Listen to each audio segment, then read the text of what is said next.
Hello बच्चों, बहुत बहुत नमस्कार। एक बार फिर से आप सभी का स्वागत है। और 2 लेक्चर हमने रिकॉर्ड कर लिए हैं। थर्ड लेक्चर जो है वो हम रिकॉर्ड करने जा रहे हैं आज, और इसके अंदर जो है कुछ इंपॉर्टेंट क्वेश्चंस डिस्कस करेंगे। और जो फर्स्ट प्रिपरेशन हमारी चल रही है अल्कोहल से अल्काइल हैलाइड की, वो आज हम खत्म कर देंगे।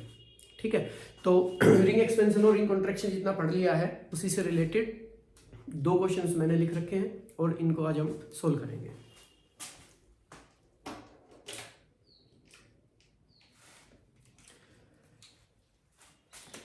तो यहाँ पे एक अल्कोहल दे रखा है और इसकी रिएक्शन आपने HBr के साथ करवानी है। ठीक है, तो कैसे प्रोसीड करेंगे हम, कैसे प्रोसीड करेंगे देखिए। तो HBr से सबसे पहले H पॉजिटिव आएगा, और ये H पॉजिटिव कहाँ जाके जुड़ेगा, ये H पॉजिटिव जो ऑक्सीजन के लोन पेयर से बेटा वो इस H प्लस को लेके जाएंगे। तो ये कुछ ऐसा दिखने वाला आपको, यहाँ पर OH2 पॉजिटिव हो जाएगा। अब इस बॉन्ड के दोनों इलेक्ट्रॉन लेके वाटर बाहर हो जाएगा। ठीक है, तो नेक्स्ट स्टेप में क्या होने वाला है, -H2। जैसे ये H2 बाहर हुआ तो यहाँ पर जो कैटायन बनी है आपके पास वो कुछ ऐसी दिख रही है। अब इस वाले पे पॉजिटिव चार्ज आ गया। तो रिंग के बाहर वाले पहले एटम पे अगर पॉजिटिव चार्ज आ जाता है तो हमने सोचना होता है रिंग एक्सपेंशन और रिंग कॉन्ट्रैक्शन के बारे में। ठीक है, तो यहाँ पे मैं 1 और यहाँ पे मैं 2 नंबरिंग कर रहा हूँ। क्या सिखाया गया आपको, 1-2 बॉन्ड को ब्रेक करना है, 2 को प्लस से जोड़ना है और 1 को प्लस दे देना है। ठीक है, तो ये क्या बन जाएगी, कुछ ऐसी दिखेगी। अब आपको यहाँ से इसको जोड़ दिया और यहाँ पे जो 1 था उसको हमने प्लस दे दिया। ठीक है यहाँ तक। अब इसके बाद क्या होगा, अब इसको हम सिंपल तरीके से लिख सकते हैं। कितने कार्बन की रिंग बन गई है, 6 कार्बन की रिंग बन गई। 6 कार्बन की रिंग ऐसा दिखेगी। ठीक है, और किसी भी एक कार्बन एटम के ऊपर आप पॉजिटिव चार्ज दे दोगे। यहाँ पे मैंने प्लस चार्ज दे दिया, देखिए जरा यहाँ पे। ठीक है, अब क्या होगा, जो HBr था उसमें से H प्लस तो आ चुका, जो Br नेगेटिव बचा है, जो Br नेगेटिव बचा है, अब ये कार्बोकेटाइन सबसे ज्यादा स्टेबल, अब इससे ज्यादा स्टेबिलिटी और किसी की नहीं है। तो ये Br नेगेटिव अब इस H प्लस जाके जुड़ जाएगा और इसका जो फाइनल प्रोडक्ट बनेगा वो कुछ ऐसा दिखेगा, Br और 6 मेंबर की रिंग से Br ऐड हो गया। देख लीजिए। ठीक है,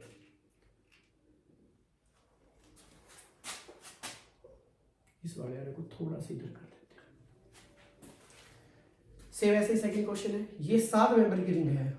7 मेंबर की रिंग है तो इसमें हमने रिंग कॉन्ट्रैक्शन के बारे में सोचना है। अगर पहले तो फर्स्ट स्टेप से चलेंगे हम, इसी ऐसे कंटिन्यू कर देता हूँ। HCl जो लिख रखा है यहाँ से H प्लस आएगा।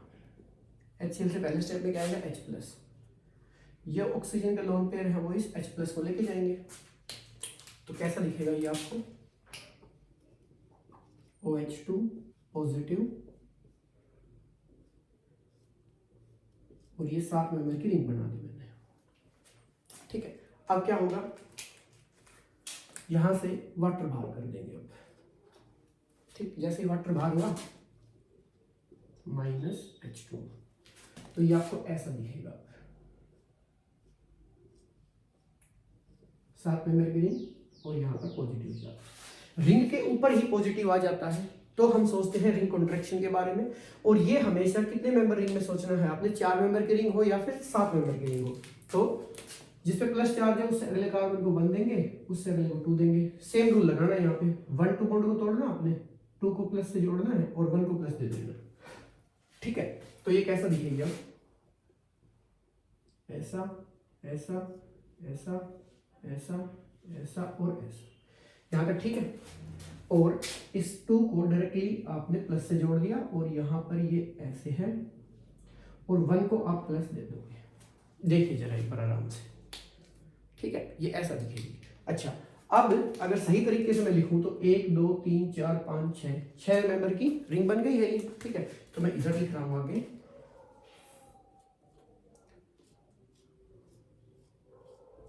6 मेंबर की रिंग बन गई है। नीचे का दिखाई दे रहा है, हाँ ठीक है। और इसके ऊपर पहले कार्बन पे प्लस चार्ज आ गया। क्या इसमें अब और भी कुछ पॉसिबल है? यस, इसमें रीअरेंजमेंट बिल्कुल पॉसिबल है। तो यहां पर एक अल्फा एच रहेगा, ठीक है, रिंग का साइज तो चेंज नहीं हो रहा ना, तो यहां से अब आप हाइड्राइड शिफ्ट करवाओगे, ठीक है। तो मैं यहाँ पे लिख भी देता हूँ, यहाँ पे मैंने हाइड्राइड शिफ्ट करवा दिया, ठीक है, हाइड्राइड शिफ्ट हो गया। तो ये कुछ ऐसा दिखेगी अब आपको, यहां पर प्लस चार्ज आ जाएगा, ठीक है। ऐसा क्यों हुआ है? इसके अगर मैं अल्फा एच की बात करूं बेटा, तो यहाँ पे सिर्फ एक अल्फा एच था, और अब इसके अल्फा एच की अगर मैं बात करता हूं तो 3 2 5 और 2 7 7 अल्फा एच हो गए, ठीक है, टोटल 7 अल्फा एच हो गए। अब 7 अल्फा एच हो गए, रिंग का साइज तो 6 मेंबर का है, यहाँ भी 6 मेंबर का है, मतलब रिंग की वजह से स्टेबिलिटी सेम है, अल्फा एच की वजह से स्टेबिलिटी बढ़ गई। अब इसका जो नेगेटिव पार्ट बचा है Cl नेगेटिव, वो Cl नेगेटिव यहाँ पे बन जाएगा। तो अब इसका जो फाइनल प्रोडक्ट है वो आपको कुछ ऐसा दिखेगा, यहाँ पर Cl है। एक बार आराम से देख लीजिए इसको, ठीक है, यहां तक आगे बढ़े।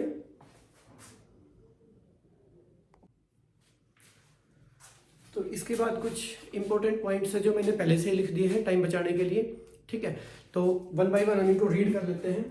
कुछ इंपॉर्टेंट पॉइंट्स है कि जो आप नॉर्मली HBr लिख रहे हो, एक्चुअली उसकी जगह पे आप NaBr प्लस H2SO4 या KBr प्लस H2SO4 लिख सकते हो, ठीक है, क्योंकि NaBr और H2SO4 रिएक्शन करके HBr ही देने वाले हैं आपको। KBr या NaBr की रिएक्शन अगर आप करवाते हो H2SO4 के साथ, तो आपको मेन HBr ही मिलने वाला है, ठीक है, क्लियर है। इसी के जैसा सेम लास्ट पॉइंट है कि अगर आपको Ri प्रिपेयर करना है, ठीक है, तो उसकी जगह पे आप H3PO4 विद Ki या H3PO4 विद NaI ले सकते हो, ठीक। देखो ध्यान रखना, इसके अंदर HBr के केस में आप यहाँ पे H2SO4 ले रहे हो, और Ki के केस में, Na के केस में, मतलब जब आपको Hi बनाना है और मेनली आपको Ri तक पहुंचना है, तो वहां पे आप H3PO4 ले रहे हो। ये NCERT का क्वेश्चन भी है कि यहाँ पर आप H2SO4 लेते हो, यहाँ पे आप H3PO4 लेते हो। तो जैसे ये डिस्कस करते हैं पॉइंट, इसके बाद मैं क्वेश्चन करवाता हूँ, ठीक है। उसके बाद 1 डिग्री और 2 डिग्री अल्कोहल के केस में आपको कैटलिस्ट की रिक्वायरमेंट होती है एनहाइड्रस ZnCl2 की, और यहाँ पे मैं एक बात लिख भी देता हूँ, HCl प्लस एनहाइड्रस ZnCl2 को कंबाइनली हम लुकास रिएजेंट कहते हैं।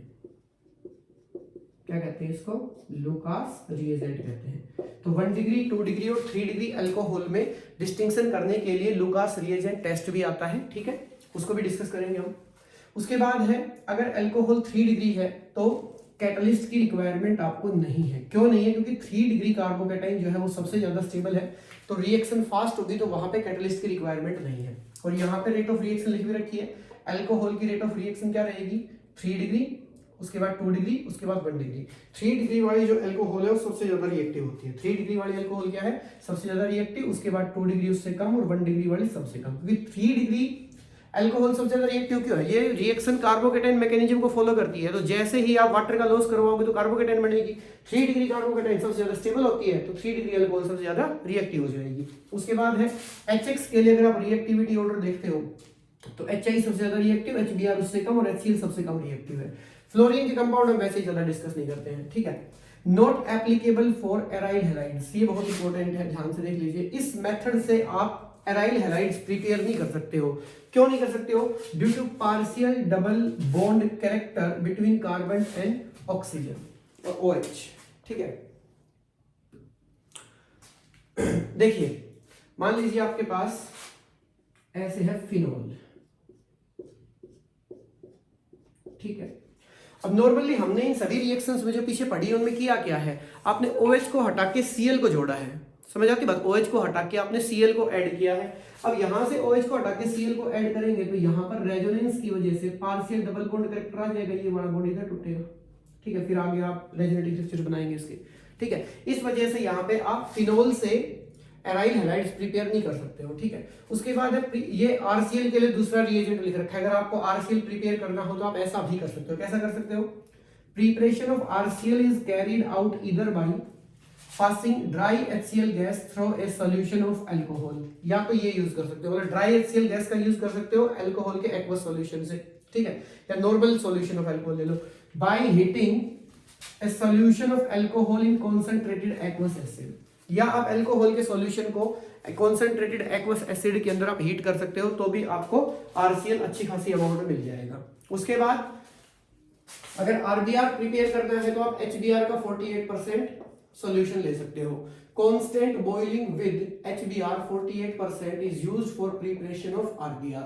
मतलब ये सारे के सारे जो नॉर्मल एचसीएल, एचबीआर, एचआई लिखा मिल जाए तो भी इसी रिएक्शन को करवाना है। और इनके अलावा आपको ये सारे पॉसिबल रिएजेंट्स मैंने लिख के दिए हैं कि जो पढ़ाया है उसके अलावा भी आपको कुछ मिल सकता है एग्जाम के अंदर, तो आपको ये रिएजेंट्स यूज करने हैं जिससे कि रिएक्शन सेम उसी मेथड से होगी।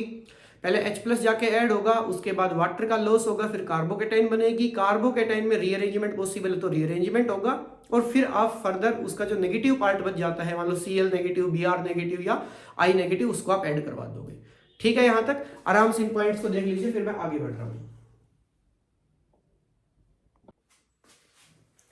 इसके बाद जैसे मैंने अभी थोड़ी देर पहले बताया था कि आप Ki के साथ H2SO4 नहीं लेते हैं, उसके केस में Na या Ki के साथ आप H3PO4 ले रहे हैं, और HBr के केस में आप H2SO4 ले सकते हैं। तो उसका रीजन क्या है, मैंने यहाँ पे क्वेश्चन लिख दिया है कि sulphuric acid is not used during the reaction of alcohol with Ki और Na। Ki और Na के केस में आप सल्फ्यूरिक एसिड का यूज नहीं कर सकते हो।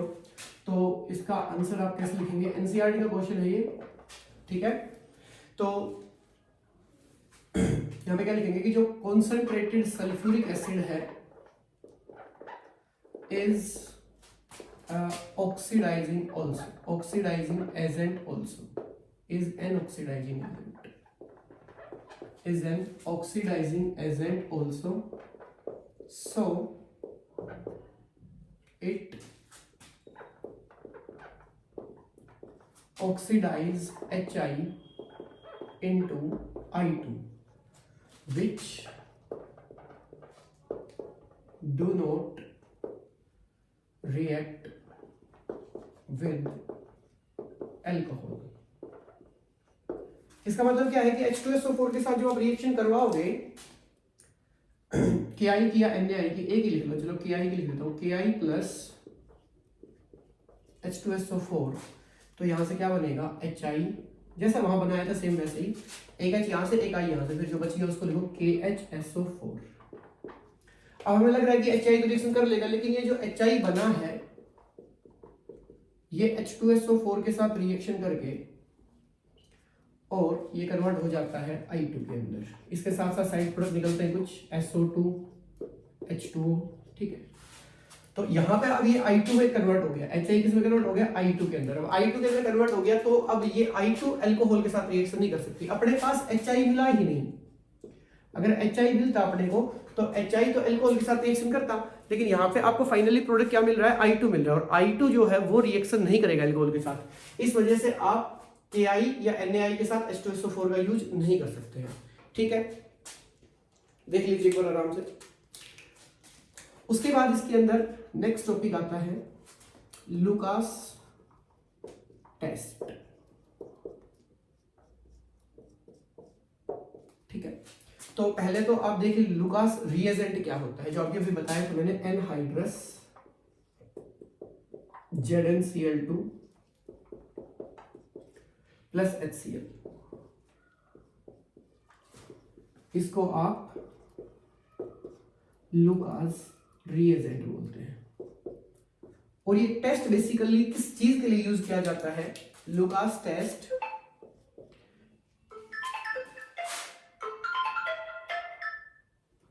Lucas test it is used to distinct between 1 degree, 2 degree and 3 degree alcohols। ये जो टेस्ट है बेसिकली 1 डिग्री, 2 डिग्री और 3 डिग्री अल्कोहल को डिस्टिंक्ट करने के लिए यूज किया जाता है। ठीक है, यहां तक।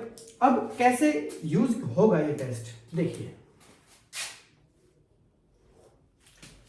यहां पर मैं 1 डिग्री अल्कोहल ले लेता हूं, RCH2OH, और यहाँ पे रिएजेंट अपने पास रहेगा एनहाइड्रस ZnCl2 विद HCl, ठीक है। तो यहाँ पे प्रोडक्ट क्या बनना चाहिए, RCH2Cl। तो ये अपने पास है 1 डिग्री अल्कोहल।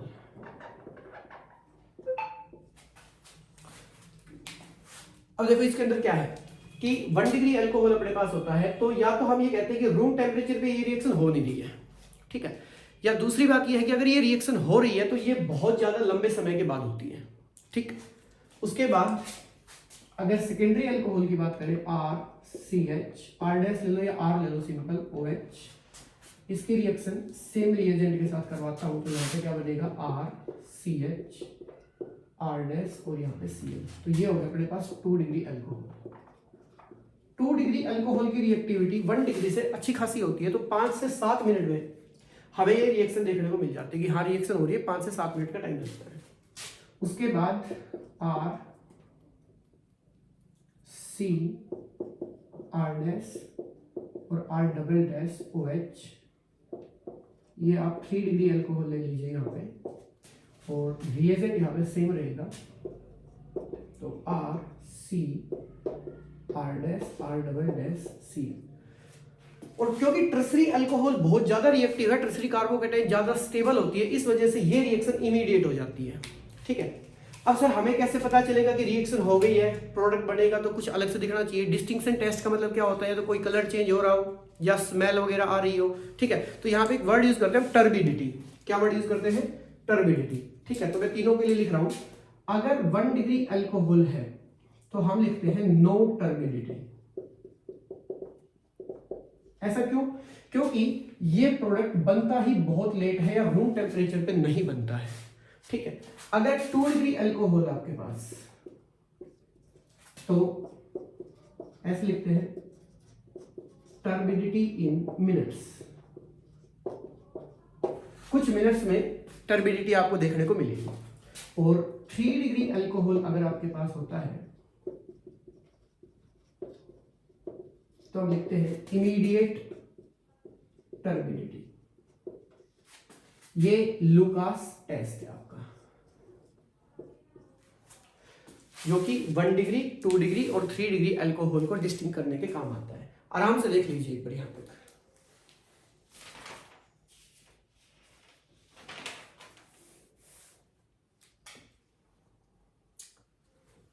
ठीक है यहां तक। इसके बाद लुकास रिएजेंट टेस्ट के ही कुछ इंपॉर्टेंट पॉइंट्स हैं, वो मैं लिख रहा हूं यहां पे। If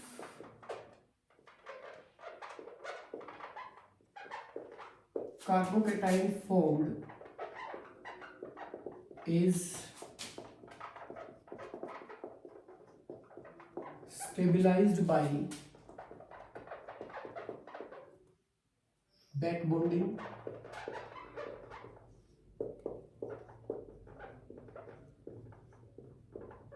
aromaticity or resonance, then ROH will give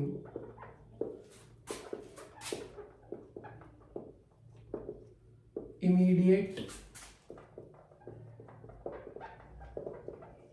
turbidity of RC। देखो ऐसा क्यों कह रहा हूं मैं, क्योंकि लुकास टेस्ट का जो मेन डिपेंड कर रहा है टर्बिडिटी, वो डिपेंड कर रहा है स्टेबिलिटी ऑफ कार्बोकेटाइन के ऊपर। अगर कार्बोकेटाइन बहुत ज्यादा स्टेबल बनती है, अगर कार्बोकेटाइन बहुत ज्यादा स्टेबल बनती है तो इमीडिएट टर्बिडिटी आपको मिलनी चाहिए। 3 डिग्री अल्कोहल इमीडिएट टर्बिडिटी क्यों दे रहा है, क्योंकि कार्बोकेटाइन बहुत ज्यादा स्टेबल है। 3 डिग्री अल्कोहल से जो कार्बोकेटाइन बनेगी वो 3 डिग्री कार्बोकेटाइन बनेगी, जो बहुत ज्यादा स्टेबल है, इस वजह से बहुत जल्दी आपको टर्बिडिटी देखने को मिलती है। अब यहां पर क्या लिखा है कि जो कार्बोकेटाइन है वो चाहे 1 डिग्री है, 2 डिग्री है, 3 डिग्री है, उसके अलावा अगर वो रेजोनेंस, बैक बॉन्डिंग स्टेबिलिटी और एरोमेटिसिटी से स्टेबलाइज्ड है, ठीक है, कार्बोकेटाइन, तो आपको इमीडिएट टर्बिडिटी देखने को मिलेगी। मैं एग्जांपल से करवा रहा हूं, ध्यान से देखना। पहला है इसके अंदर, मान लीजिए आपके पास ये अल्कोहल है, ठीक है। अब एक देखने में तो इस कार्बन की डिग्री बताओ, एक कार्बन जुड़ा हुआ है, ये 1 डिग्री अल्कोहल है, तो तो अभी अभी जो पढ़ाया है अगर उसके हिसाब से देखें तो 1 डिग्री अल्कोहल को तो टर्बिडिटी देनी नहीं चाहिए, लेकिन यहाँ पे आपको इमीडिएट टर्बिडिटी मिलेगी। ऐसा क्यों? लुकास रिएजेंट जैसे ही डालोगे, लुकास रिएजेंट को मैंने LR से लिख दिया है, तो वहां से H+ मिलेगा आपको। तो इस ऑक्सीजन के दोनों लोन पेयर्स इस H+ को लेके जाएंगे, तो यहां पर इस वाले पोजीशन पे आपको OH2 मिलेगा पॉजिटिव। ठीक है, अब अगले स्टेप में क्या होगा, इस बॉन्ड के दोनों इलेक्ट्रॉन्स और वाटर बाहर हो जाएगा, तो आपको ये कुछ ऐसे देखने को मिलेगी। यहाँ से वाटर बाहर हो गया तो यहाँ पर पॉजिटिव चार्ज आ गया। अब ये देखो क्या है, एलाइलिक कार्बोकेटाइन है। ये क्या है? एलाइलिक कार्बोकेटाइन, एलाइल कार्बोकेटाइन या allylic carbocation. It is stabilised by resonance. इसको आप इधर शिफ्ट कर सकते हो, तो इसका दूसरा रेजोनेटिंग स्ट्रक्चर कुछ ऐसा बनेगा। ठीक है, तो इसको नीचे लिख दूं मैं, stabilised by resonance, stabilised by resonance. इसका मतलब क्या हुआ कि ये कार्बोकेटाइन बहुत ज्यादा स्टेबल है, तो इस 1 डिग्री अल्कोहल की आपको इमीडिएट टर्बिडिटी देखने को मिलेगी। तो कहने का मतलब ये है कि आपको सबसे पहले कार्बोकेटाइन बना के देख लेनी है। 1 डिग्री है, 2 डिग्री है, 3 डिग्री, सबसे पहले आप कार्बोकेटाइन बना लो। फर्स्ट स्टेप के ऊपर ही डिपेंड करेगा। अगर 1 डिग्री अल्कोहल है, 1 डिग्री कार्बोकेटाइन बन रही है और फर्स्ट स्टेप वाली जो कार्बोकेटाइन बन रही है उसमें और कोई स्टेबिलिटी नहीं है, तो वो टर्बिडिटी नहीं देगी या लॉन्ग टाइम में टर्बिडिटी देगी, हम ऐसे कहते हैं। बाद में उसमें रीअरेंजमेंट करवा के अगर आप 3 डिग्री बना रहे हो कार्बोकेटाइन तो भी टर्बिडिटी नहीं देगी, इमीडिएट तो बिल्कुल नहीं देगी। ठीक है ना, तो फर्स्ट स्टेप को देखना आपने हमेशा। अब यहां पे मैं एक एग्जांपल और ले रहा हूं, देखो सेकंड OH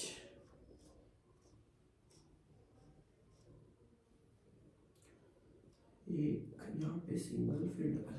ठीक है, इसकी रिएक्शन मैंने लुकास रिएजेंट से करवाई, तो यहाँ से H+ आएगा। ठीक है, नीचे का दिख रहा है। ओके, अब यहाँ से क्या होगा, इस बॉन्ड के दोनों इस ऑक्सीजन के दोनों इलेक्ट्रॉन्स इस H+ को लेके जाएंगे, तो ये आपको कुछ ऐसा दिखेगा, OH2 पॉजिटिव। ठीक है, अब यहां से और इसके डबल बॉन्ड्स। ठीक है, अब यहां से दोनों इलेक्ट्रॉन्स के साथ वाटर बाहर हो गया, तो यहाँ पे लिख दो -H2। तो अभी आपको कुछ ऐसा दिखेगा,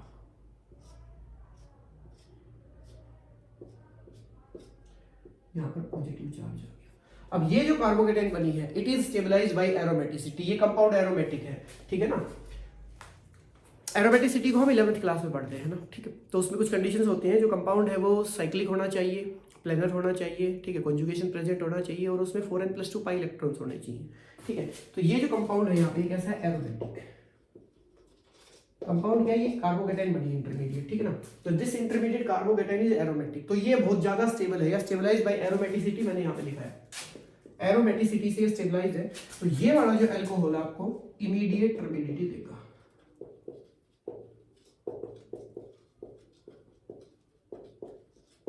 ये आपको इमीडिएट टर्बिडिटी देगा। ठीक है, यहां तक। अब इधर चलते हैं। एक क्वेश्चन है, डिस्टिंक्शन बिटवीन द फॉलोइंग। ये 1 हो गया मान लो, ये 2 हो गया और ये 3 हो गया। इन तीनों कंपाउंड्स के बीच में आपको डिस्टिंक्शन करना है, तो ध्यान से देखिए इसको। ये अपने पास 1 डिग्री अल्कोहल है, सिंपल 1 डिग्री अल्कोहल, इसमें कोई एरोमेटिसिटी नहीं है, कोई इसमें रेजोनेंस नहीं है, कोई बैक बॉन्डिंग स्टेबिलिटी नहीं है। उसके बाद ये वाला देखिए, ये कैसा है, 2 डिग्री अल्कोहल है और ये कैसा है, 3 डिग्री अल्कोहल है। ठीक है, तो जैसे ही इसके अंदर आप लुकास रिएजेंट डालोगे, सभी के अंदर लुकास रिएजेंट डाल दो आप, सभी के अंदर लुकास रिएजेंट डाल दो। ठीक है, तो इसका क्या लिखेंगे, नो टर्बिडिटी या टर्बिडिटी इन लॉन्ग टाइम लिख सकते हो आप। इसमें टर्बिडिटी इन मिनट्स, कुछ मिनट्स में आपको टर्बिडिटी देखने को मिलेगी। इसमें इमीडिएट टर्बिडिटी क्या लिखेंगे,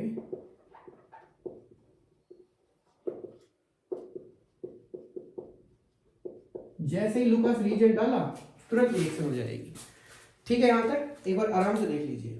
तो यहां पे आपकी जो पहली प्रिपरेशन है अल्कोहल से, और HX के साथ रिएक्शन, अल्कोहल से और भी प्रिपरेशन है, PCl3 PCl5 के साथ रिएक्शन है, SOCl2 के साथ डार्जेंस रिएक्शन, ठीक है। तो यहाँ तक आप आराम से देखिए, अल्कोहल से फर्स्ट जो प्रिपरेशन है वो कंप्लीट हो गई है।